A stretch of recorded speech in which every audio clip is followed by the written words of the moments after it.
дар асре ки илму техника ва соҳаи тиб ба пешрафтҳои ниҳоят навин ноил гаштааст, боиси таассуф аст, ки бархе аз шаҳрвандон ҳанӯз ҳам ба фолбинону афсонгарони фиребгар эътиқод доранд.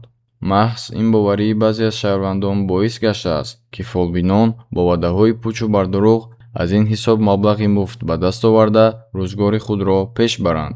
дар натиҷаи санҷиш аз ҷониби кормандони шуъбаи кофтукови ҷиноятии раёсати вазорати корҳои дохилӣ дар шаҳри Душанбе, шаҳрванд Гадоева Шамсия, сокини 50-солаи шаҳри Душанбе, ҳангоми ба фолбинӣ машғул шудан дастгир карда шуд.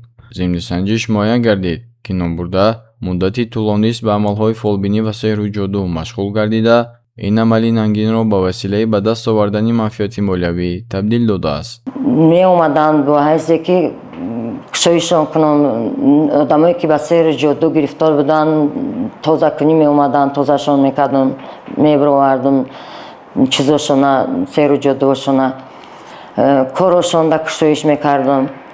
инчунин Зимни Кофтуков аз манзили истиқоматии номбурда чандин варақаҳо бо навиштаҷотҳои гуногун, оина ва сӯзани ришта, ки дар содир намудани амалҳои фолбинию соҳирӣ истифода мешуданд, ҳамчун далели шайъӣ дарёфт ва мусодира карда шуданд.